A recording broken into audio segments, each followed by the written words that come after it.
What's up, Oaks? Welcome back to the Fight Scene podcast. It's been a little bit of a minute, but we are back, and as per usual, I am Tom. I'm Cameron. And we've actually got quite a bit to talk about, even though there's no UFC this weekend. We seem to have a lot of things happening in the media, isn't that right, Cam? Yeah, there is a lot happening right now. So it's nice to just generally chat about things and see what's up. Yeah, we've got UFC Paris coming next week, so I'll be making the standard probably full coverage of the card breakdown. So if you want to check that out, you can. And then Toy and I'll probably hop on the podcast on Thursday or something, Friday, and chat about it. But today, we'll start off by just quickly covering UFC 319. A quick one. The main event obviously didn't go how the boys would have hoped for. Toy, let's hear your thoughts. Yeah, that was probably the worst UFC fight that I've ever watched in my entire life. Not talking about the quality of fight, but more as a die-hard DDP fan. That was tough. What was it, 21 minutes of control time? Felt like 25. Felt like 25 minutes. The only time we cheered was when Drickus almost subbed him. Yeah, exactly. And even then, that was quick, bro. That was like 10 seconds. You're like, oh, God. But yeah, I mean, as far as performance-wise, I think Hamza played it safe. He did what he needed to do, and he secured the belt.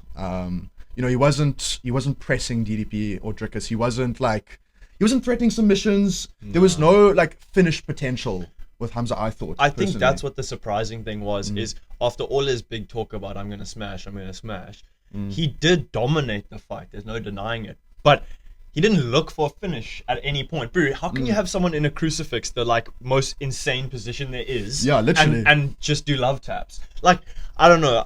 We've obviously so many media outlets have spoken about it and stuff, and we've kind of moved past it. But it just is one of those things where it's I can appreciate that it was a dominant performance and still think it was a fucking stinker. That doesn't mean I'm a casual who must go watch kickboxing. Yeah, exactly. And that is where the frustration with the Hamzat fans and sort of the Dagestani fan base in general is, if you make any comment about a Dagestani fighter, they absolutely destroy you, and any other thing for the rest of the year, they won't engage at all. But if you come at a Dagestani fighter, they... Yeah, exactly. And you know what's really annoying is generally, in our MMA experience, it's always been, you've always seen the comments of, if you want to go watch watch kickboxing, go watch it. Don't watch MMA. But I will say, if you want to go watch wrestling, go watch wrestling. Do you know what I mean? That's what I said on my TikTok, and I got flamed for it. It's unbelievable. It's unbelievable, but I mean, it is what it is. I think generally that section of the fan base they take it personal almost. You know what I mean? When you when you critique one of these fighters, they take it as you're critiquing them personally. But you critique any other fighter, they won't have anything to say. So it's just bro, if you're only going to have opinions when I critique your favorite fighter, don't bother commenting in my comment section if you're not going to have any other opinions any other time. And I think that's what made me so annoyed about it. But it's I've moved past it now, kind of. But I mean, wrestling is interesting in MMA. You know what I mean? Yeah, I don't when it goes to ground and stuff, it is interesting. But I think when you just want to, as Drickus' coach said, if you want to blanket them, if you just want to sit on them the whole time, it's not entertaining. And I don't think it's outrageous to say that. It shouldn't be outrageous. It shouldn't be at least. And to call for a finish or something like that, it's just we want to see it. It's at the end of the day, the UFC is an entertainment company, right? As much as fighting is everything for them, it's entertainment. Yeah, no entertainment, no views. No Why pay do you for the think fighters. Oaks with big social media get title shots? Exactly. Because the UFC knows they can sell numbers. So watching Hamza destroy Drickus, because that's what he did. Undoubtedly he destroyed Drickus. It was not close at all. I mean, 44-50 was generous even. They could have been 43. But that's the thing, if Hamza did a little bit more damage, he could have had 5, 10-8 rounds. Yeah, exactly. But most of the judges looked at majority of those rounds I can't give us a 10-8 because it's just control. The damage aspect isn't there. But let's not beat a dead horse. We'll move on to what could be next for Drickus, because honestly, I think anyone else in the middleweight division he clears. Yeah, 100%. Maybe not with ease, but I think he clears. I mean, I know we're going to move on, but Drickus, his stand up for the 4 minutes that we saw of it, he looked good for sure. I mean, Hamza got a little bit cocky sometimes, and Drickus cracked him. He was like, "Get out of here, boy!" And then what do we see? The shot straight away. Yeah. But as far as what's next for Drickus, I personally said that I wanted to see Derrida next, but obviously now he's been booked up, so Against Fluffy. So it's a bit of a question mark on what is next. What do you think? I think it's one of those where Drickus can take his time off now. Look, he didn't take damage, but the reality is he had a long, hard fight camp. He's made a good chunk of money, and he can afford to take a break, which I'm sure he will. Especially in rands. Yeah, especially in rands. I saw something like 30 million rands, something that's crazy. ludicrous. But basically, I think he can sit for a little bit and see what happens with these matchups. I think the loser of Kao and Imavov could be a good one. I think that's one that Oaks have said is a decent one. Oh, yeah, for sure. So we'll see how that plays out at UFC Paris. I think Borralho is an idiot for cutting weight as the backup. 2 weeks before he's going to do it again. It's it's one of those things that it does mess with your physical performance. So to do that is crazy, and he's really been pissing me off lately. How have you been feeling about him? I know he's segueing a bit here, but Borralho has been pissing me off with things he's been saying online recently. He just talks so much shit. Do you know what I mean? He's just like a gossiping like high school girl, and it's always wrong. Yeah, it is. It's always wrong. Oh, I mean, the most like recent one, or the most prevalent one, was when he was talking about like Drickus' injury. He was the one who leaked it first. He was the one who put that out there. I think this guy, he will do anything for a title shot. I think that is clear. Like, he does not care if he can make himself look better, like his social persona, then he will do it. And it's just like scumbag, bro. It makes me not like him. He's going the similar route to Ian Gary, which made me and a lot of Oaks not like Ian Gary. I don't know how you feel about him, but I appreciate that Oak is there you go. I appreciate that Oak is a fighter big time. He's so skilled, but the reality is he's so annoying. The whole time when JDM was fighting Bilal, Ian Gary was trying to make the whole fight week about him. Oh my god, with the M&Ms. Yeah, oh god, it's like bro. or Skittles, I think it was Yeah, one whatever. of the two. But it's like, bro, it's not your time in the spotlight. It'll come. But you actually, in trying to gain more like hype and whatever, trying to get a title shot, you're actually losing more fans. It's like, bro, can this just piss off for a second? But well, also, I mean, in the world of MMA these days, you have to like kind of ask, is he being performative? Do you know what I mean? Is Ian Gary and all these guys like, they're like playing the role of a puss nowadays? You know what I mean? I think they know it sells. Yeah, for sure. With Colby and stuff like with that. Colby, you know? and now Ian Gary. I mean, like, he has got a name for himself as being a bit of a villain. You know what I mean? No one likes him. Everyone wants to see him lose. He does keep winning though. He does keep winning, and I think that's the annoying thing is he's actually one of the most dangerous guys at welterweight. Obviously, things could have been very different if Prates had finished him at the end of that fight. But I do still think Ian Gary is levels above quite a few Oaks in that welterweight division, and I'm sure he will get his chance at the title shot soon, if not after JDM Islam, which is apparently pretty much confirmed for UFC 322 at MCG. Great. That's going to be an epic one. Quickly to close on DDP, if you had one matchup you could choose for him next, what would that be? Like realistically or unrealistic? I think whatever you want. The realistic matchup is the loser of Kai Imavov, I think. And who do you think that would be? We'll probably touch on that a bit later. Yeah, we probably will touch on it. I think I agreed with what we said before. I think Imavov probably will put the work on him, but this was off camera. Yeah, by this the was way. off camera. But I don't see it being a decimation. No. You know what I mean? Close I decision. feel like it'll be a close decision. Knowing Kai and how he tends to go to a decision, I think it'll be a close decision. Yeah, well, I'm going to agree with you there. I also think loser of that fight makes the most sense, and I think it will be Borralho, but you never know. But I think that's the best matchup with DDP going forward. And then if he wins in dominant fashion, probably gets a title shot again. But we'll see. But now we'll move on to the other news recently. Yes, and I haven't made a single video talking about this because it's just like sensitive topics are not what I like to do these days. Because I did it once with the Howzit video and I couldn't take the heat. For as much as the views were nice, I couldn't take the heat, bro. But yeah, Raja Jackson, I'm sure by now everyone's seen the video and everything like that. Ridiculous. Sure. Absolutely crazy. Bro, one phrase, head loss.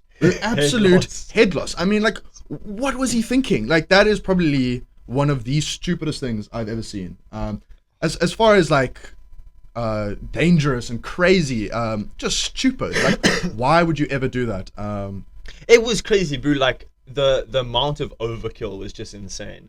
Like there's so much less he could have done and got away with. Like if he had slammed him and landed a couple punches in some hot water, but could get away with it. But For sure. I think the excessive punches is like, Yeah. that's what's gonna make this could go very criminal. For sure. Like he could see the inside of a prison cell, but at the same time, many have said, look, unfortunate reality is Rampage is a celebrity. He's rich. There's ways around this. We've seen it happen time after time. But yeah, that is something that should end you up probably in jail. Yeah. So for those of you who don't actually know what happened, Raja Jackson, son of Rampage Jackson, attended like a wrestling event, and there's obviously like it's speculation, rumors, and whatnot. So take what I'm gonna say with like a pinch of salt. But from what FightSceneZA understands, Raja had like rocked up to the show. The people had like recognized that Raja was Rampage's son. Saw he was on like a kick stream or whatever. They're like, come backstage. And I'm not even sure if they knew he was Rampage's son yet. Oh, not at all. Just a streamer. They saw he was streaming, and this guy Psycho Stu was like, "Oh, he's trying to sell the event with me here. Yes. Let's get some views." For sure. And that's how the Can events transpired. Yes. But it also should be known that was it Stu? Psycho Stu. That's his, Stu like, or Smith. wrestling Yeah, name. Psycho Stu. He didn't know that that Raja was not a wrestler. He thought that Raja was like backstage because he was like a part of the act and whatnot. So Smith was just in character. I'm not sure if the can that was used was a prop or real. Some people said it was a prop. Well, it looked like a real can, but it looked empty. Like it didn't look like he took a full can of like something and smacked. It looked like an empty can. So it maybe would have hurt a little bit, but like I don't think it would have hurt that much. Yeah, but I also don't think Raja would have been able to firm like a full. I mean, like that was like what, a 500ml beer can, right? Maybe like it was like a smaller. It didn't look like Sure. a 500ml, but it was a can of salmon. You hit someone with that It's a like soda can. yeah, literally. But I mean, you hit someone with that like I feel like they're gonna recoil more, whereas Raja like was just Yeah, it could have been a prop. It could have Could have just been. been an empty can. yeah. But Anyways. ultimately, it did not grant the reaction. But No then, so ways. new footage came out. I'm not sure if you guys saw, but when Raja was ringside and he had been told you can go in and you can go slam Psycho Stu. What do you call it again? Smith. No, you said you had a word for getting your like get back that they said. Oh, they said receipt in like wrestling, professional wrestling What, terms. you They can call it a get your- receipt. okay, Yeah, so- get your lick back. Yeah, pretty much. basically. Yeah. So they said to Raja he can do that, but I don't think they could have imagined what was actually going to happen. But basically, Raja kind of got peer pressured by his chat, who were kind of rage baiting him to be like, "Yo, like fuck him up, get him back, blah blah blah blah," and then Raja starts saying things like, "I'm gonna go off script, like I'm gonna destroy him." I can't remember the exact words, but I think he did say off script. I think that was one of the things he said. But that's just more like evidence as to why this was kind of premeditated. Yeah. And then obviously he gets in there, slams the fuck out of Psycho Yeah, Stu, Jesus. KOs him instantly, Yeah. head slam. Could have got away with that. Page out of his dad's book, bro. Yeah. Well, that's Bruce. That's what someone was justifying it with. Like, oh, he's just copying his dad. It's like, come on, brother. God. But so, if he had just slammed him, there you go. Stop there. It's accident gone wrong. Like incident gone wrong. You can say you didn't mean it or whatever. But even that isn't so bad. Just the slam is like You could get away with you it. messed up. Like I'm sure no one would be like, oh well. That's Rampage's son imitating his Yeah. dad. But the follow-up Yeah, the follow-ups, punches are where it gets real messy. 22 unanswered shots. Yeah. To be exact. Yeah. I mean that is like literally insane. I think maybe 1 or 2 didn't make connection. it was. I thought it but was 20 9. definitely. The exact amount was 9. It was 9 shots that missed, 13 landed, but 22 Really? shots were thrown. So 13 significant strikes. 13 significant strikes. He's landing a quite a good Damn. clip there. I won't Yeah. lie. But also, make no mistake, Raja is, if I remember, he's training to be a fighter, an MMA fighter. It's- Yeah, there was literally a day or something before, there was a clip of him getting like spinning wheel kicked in sparring. Exact- And getting, oh, like, but- rocked. Yeah, but we can talk about why that's significant afterwards. But I completely forgot something. What's the significance of the spinning wheel kick? Well, they were saying that he was concussed from that spinning wheel kick like a week before. Yes. That was Rampage's justification. Was like, yeah, he's Oh, concussed. I actually do remember seeing Yes, something. yes. But bro, like Did what? did you see? Do you know UFC roster watch on X? Yes. Oh, did you see his tweets? No, I didn't. Oh my goodness. So basically, if you obviously the name UFC roster watch, he just posts when Oaks get added and released. Yes. That's all he does, or she, I don't know. Sure. But that's all they do. Okay. Then Raja Jackson's situation happens, and this person just starts tweeting out like, it's all fake. You guys are gonna wake up to realize it was all premeditated. UFC roster watch. Yeah, Tweeting this, bro, saying things like, "You'll see, it's all fake. You guys are gonna like be laughing about how like stupid you were. Like it's all pre-planned." Like multiple tweets replying to people. Like, and then bro, the rest of the MMA community are just like, "Bro, go back to watching the roster.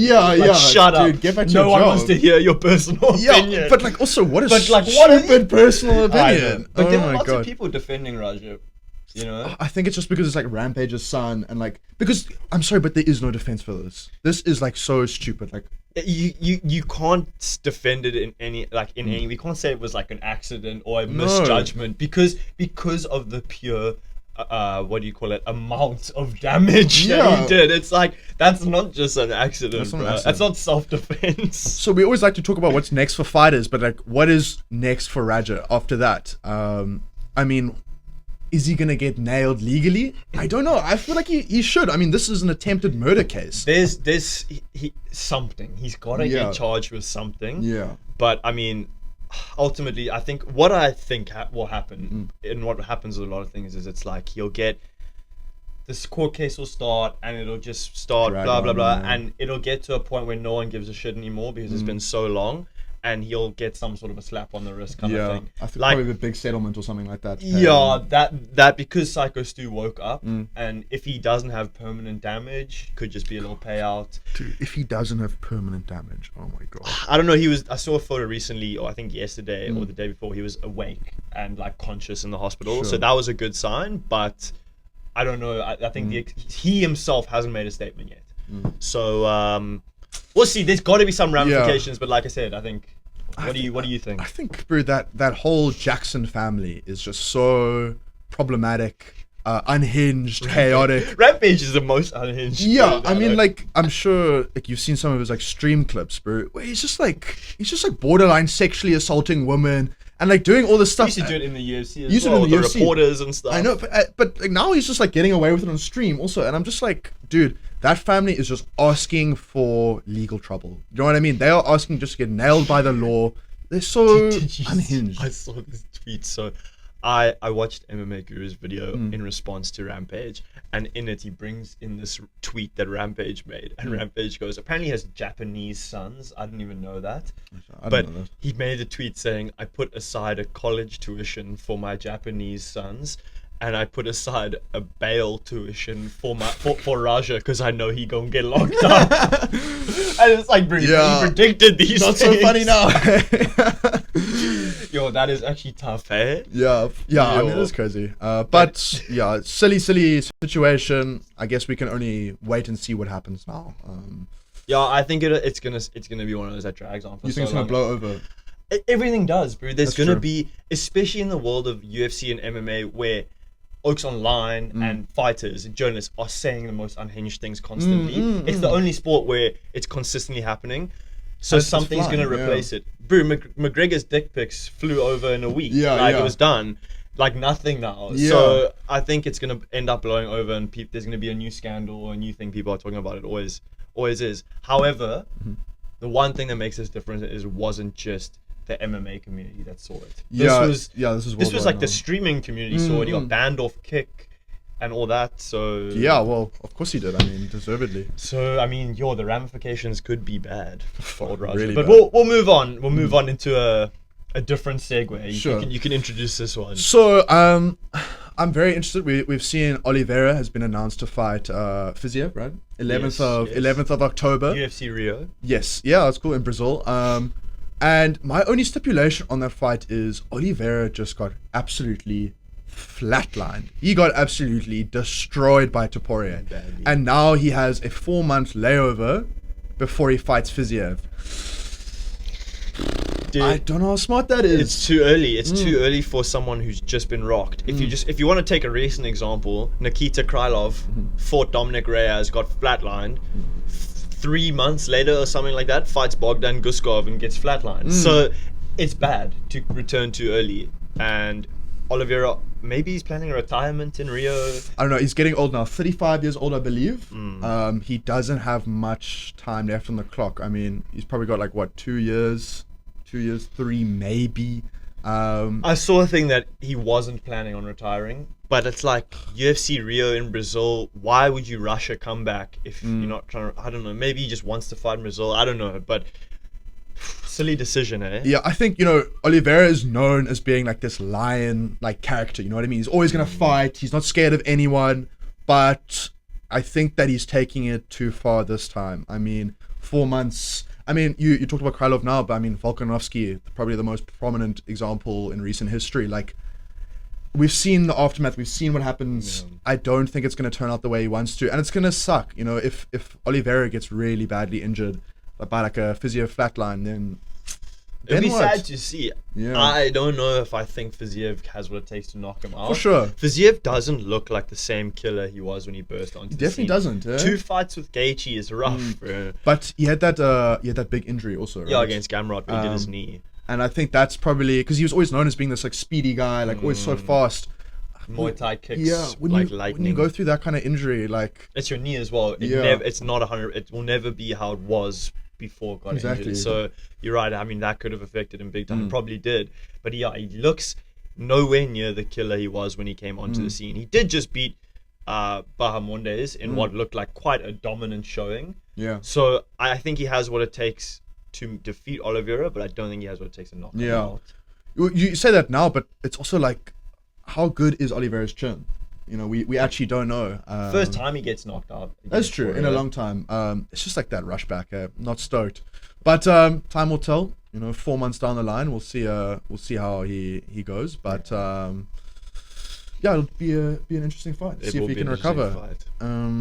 Right, and then onto some other interesting headlines. The White House card, the fabled White House card, right? I mean, becoming a little bit of like a fantasy, I think. Well, do you know what's interesting is that it seems like a fantasy, but it also seems like Dana's really pushing and Trump are really pushing to make it happen. But I think Dana's going to get himself in trouble if it doesn't happen, because Oaks are going to be very upset after all these promises. Yeah, but the thing is, he is doing it. He is like pushing it, and like, you know what also doesn't help? The fighters are also being like, I'm going to headline. I want to fight on this card. It's going to be my card. That White House card, I'm fighting on it. Like, I want to fight on the White House card. Yeah, exactly. I feel like it's kind of just setting up the whole fan base for disappointment. 1 billion to 1 that John Jones is going to fight on the card, according to Dana. Who would he even fight, bro? Honestly. Well, no one, because Dana says not a chance. Yeah. I'm not going to be on it. I mean, why would you have like one of the biggest liabilities fighting on that card? And as far as like, who would actually fight on that card? I mean... Look, I think you can make some cool matchups of USA versus whatever. It's like easily with the UFC roster, every fight can have an American versus like a non-American, maybe some double American clashes. Look, if you could build a dream card, you're putting McGregor versus Chandler on that. Just a matchup that has to finally happen. Where else would it other than the biggest stage, which is the White House? Main event though, who's your main event, you reckon? If you could put together unrealistic, hypothetically, unrealistic or not, what do you reckon? I mean, for the White House, Conor McGregor, I mean, the biggest superstar the UFC has ever seen. Like, it definitely fits the bill. And you know what? I'm thinking, like, as far as anyone else goes, like, as a headliner, as like the one you want there, I don't think anyone else could really do it. Maybe Topuria, like a Topuria Islam or something like that would be crazy. But I feel like they do want an American fighter on the main card, right? If it's at the White House, it's got to be an American in the main event. Yeah. But who do you do? The thing is, there's no American champs. The only American champ is Kayla Harrison. So there's no men's American champs. And as far as John Jones, like, no one wants to see him fight. Excluding like how unreliable he is. Who would he even fight? He's old, and he won't fight Aspinall. So, well, dude, I don't think Aspinall should let him fight him. No, he shouldn't. He should just be like, no ways, bro. Yeah. So like, Jones isn't really gonna fight anyone, anyways. I don't know. I don't see this White House card ever actually happening. The problem is you actually can't do a White House card with no huge American champs. Exactly. As your headliner. Yeah. It's like, it would just be like silly. Yeah, it's like, well, if you want to do a headliner, okay, the defending champ is gonna be.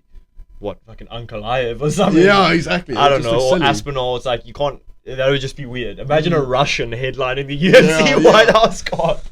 I mean, thinking about it now, just a past fight, Poirier retirement fight as the White House card maybe would have been cool. You know what I mean? Like his final send off. But obviously, I think you've got to wait till you actually have enough matchups because a UFC White House card has got to be bigger than. Oh, actually, no. They said it's gonna be 5 fights, though. I think that's all they wanted to do. Oh, just like a main event. Yeah, but you've got to make it the best 5 fights you could possibly make. So I feel like there's no point in rushing it, because like the research says there about something about the octagon being heavy. Yeah.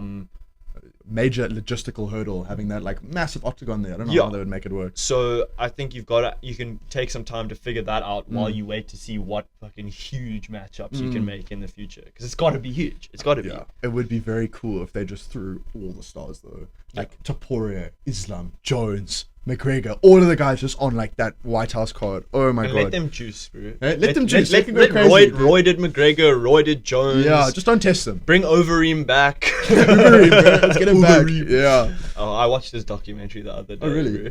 Like you said, chow horse meat, bro. Like nothing. Yeah, well, just horse meat. Just horse meat, bro. Nothing else. Yeah, just horse meat. But yeah, I mean that's interesting. But I suppose I guess we'll have to see if it ever happens. Yeah, exactly. Not holding my breath. And then another headline. It's not like a big one, but it's more just a funny one. I'm sure everyone knows by now, the Strickland like attack when he runs into the cage, throws some like little like wussy shots at the oak, whatever. Obviously he's been banned for I think it's 6 months, 6 month suspension. But if Strickland goes to anger management, it gets shortened. Yeah, if he goes to anger management, it gets shorted to 4.5 months. Thoughts on that? And he wants to go to anger management. Yeah, he wants to. Did you? Okay, well, we'll speak about this offers, but Sean Strickland going to anger management, I don't think it's changed much. Can I ask you a question? Who comes out of the matchup of the therapist versus Strickland? Hey, who's coming out on top? Strickland wins every time. Strickland by decision, right? Bilal the type of guy to win. Strickland by not letting his guard down in therapy. Billy Shell, baby. But yeah, no, that is quite funny. I think he will be. I wonder how long he has to do the anger management for. Probably like a month or two or something like that. But very funny though. Yeah. Stupid thing to just go in the cage. Also, example of head loss. Yeah. Some people were comparing it to Raja Jackson though, which is just ridiculous. That is ridiculous. Sean threw one punch and then got pulled off the oak. It is not the fucking same. Yeah, it's not the same. But yeah, no. Just as stupid though. I mean, the guy talked trash in the cage after he just knocked, or didn't knock him, but he won his fight. Oh, did he knock him? He started like humping. Like, so now Strickland's like, all right, I'm gonna go assault you. Like, dude, these UFC fighters. Dude, watch Strickland's sentence or whatever. His punishment's gonna be harsher than Raja Jackson's. Oh, literally, dude. Oh my god. But yeah, very very funny, very funny. But yeah, and then lastly, you obviously just released your video on it. But watch it, watch it. A banger video, really. But Ortega, what is up with him right now? Can you give us like a little like quick rundown? Bro, I feel like he's just so. If you haven't seen the video, it's basically just talking about Ortega's weight issues and what the hell's been going on there and how he never moved up to lightweight. It seems like somewhere along the line he just kind of lost his passion for fighting, or he just I don't know, it's weird because he burst onto the scene and he was so dominant, he looked so good. He has 4 third round finishes in a row. Like record, obviously. Yeah. And then gets his title shot and gets absolutely abused by Holloway. Then looks really good against the Korean Zombie. And then gets abused by Volk. And then he has his shoulder injury and then his weight problems. Yeah. Like, it just seems like somewhere along the way he lost motivation. Maybe he kind of realizes like, I'm not gonna win the strap. You know what I mean? Like for him to win the strap it would have to be lucky. Do you know what I mean? He would need some things to go his way in whatever fight it is for him to win. And maybe it's just like, I'm now just fighting because I need the paycheck. You know what I mean? I need to set myself up. Because dude, he looked like an absolute zombie against Sterling. Sterling. But Or that's in those probably weight due range. to his terrible weight cut and the fact that he fainted like the day before the fight. On weigh-in day, he faints. And then they're like, no, it's chill. Just weigh in at 153. No worries. Looks like a bum in the cage. And in his previous fight against Diego Lopez, after he has the terrible weight cut, he gets rebooked. And then he still looks ass against Lopez anyway.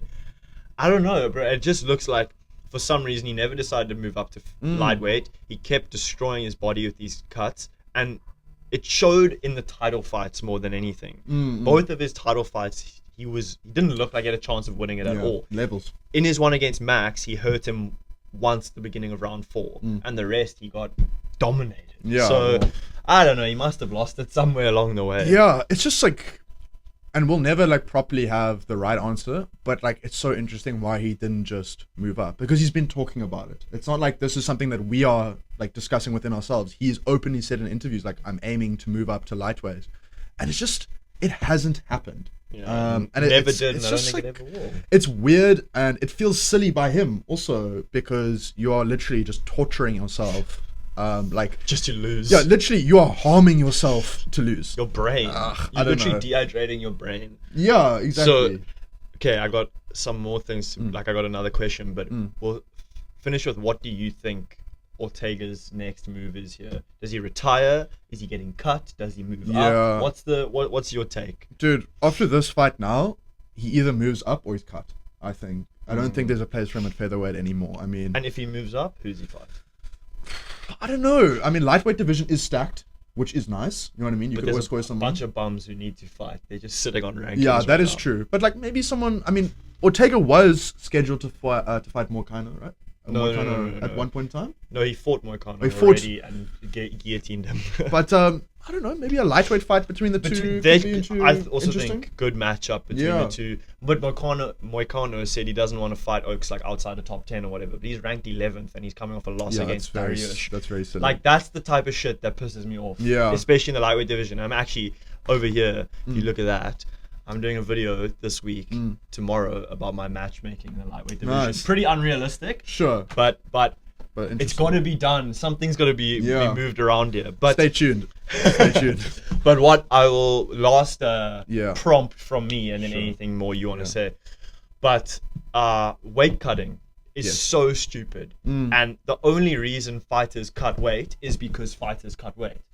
The only reason Oaks feel like they need to cut weight is because if they don't, they have a significant disadvantage. Yeah, exactly. So if you weigh 170 pounds and you fight at welterweight at 170 pounds, you're fighting an opponent who weighs 200 pounds on fight day. So you have, a discrepancy there. But also, I watched a video the other day that shows there's literally like no evidence to show that weighing more on fight day gives you any certain advantage. Sure. It may give you some sort of strength advantage. You would think it would, weighing more than someone.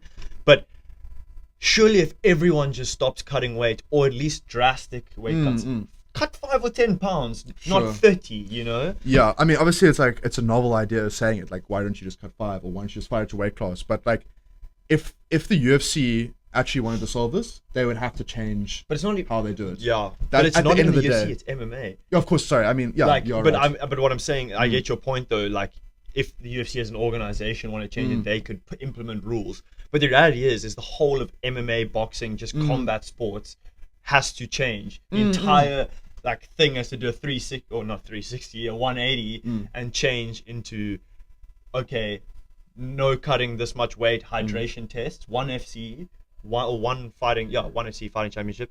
They do hydration tests, so you have to pass the hydration test, which Oaks don't like, but it's healthier. I think that's the way to go, bro. It's just like silly, like, because then you just get moments like Ortega, where you're just like, dude, you have just ruined this card now. And so, okay, it is his fault, but also, I can give him a little bit of leeway. Like, weight cutting is obviously tough, but Yeah, it's fucked just up. silly. It's just so silly. Like, you jeopardize these cards, and there's no like real answer to it. There's no, like, we haven't seen a fix yet or anything like that.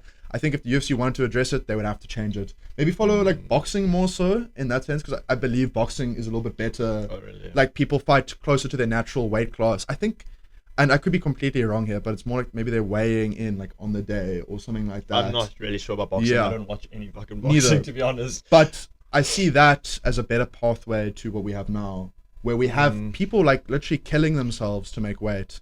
And not in like in the literal sense, you are basically killing yourself over time because it's you dehydrating your brain and your body is getting depleted. I mean, why do you think fighters faint, bro? Like Macy Barber having like a fit and then Ortega fainting, and it happens all the time. Holloway had that. You remember that one weight cut where Holloway looks absolutely like a zombie. Like it happens to McGregor even. Featherweight. Oh my god, those photos. It's just crazy that the whole sport is built around cutting 30 pounds of weight so you can rehydrate as much as possible and be as big as possible on fight day to try get an advantage. Yeah.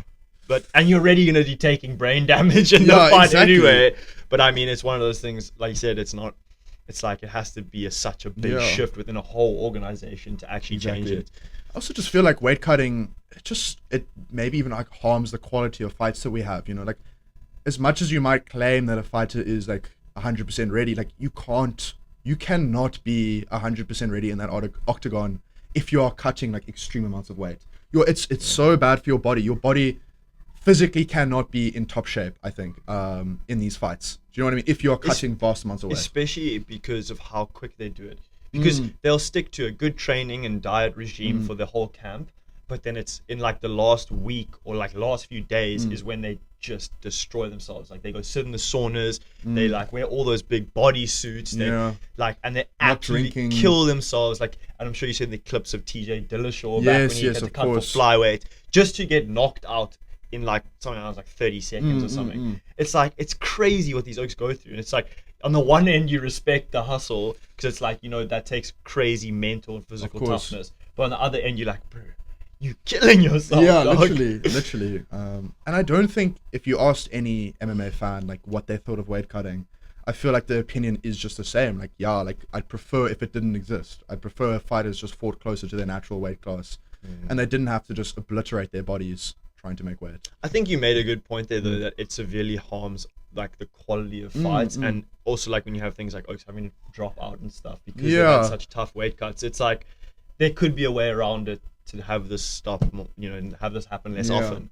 But yeah, like it's always been a part of the sport, probably will always. Yeah, exactly. I mean, they'll probably find ways to do it better in the future. They'll always just find a way to get around it. Or always. Whatever. There'll be some new drug that doesn't get picked up. And it's not like we're the first people to ever say this either. No. You know what I mean? I feel like if you find a YouTube channel from like 15 years ago, you're probably like, dude, this weight cutting video is not so cool. What's up, guys? We're talking about weight cutting today. Yeah, exactly.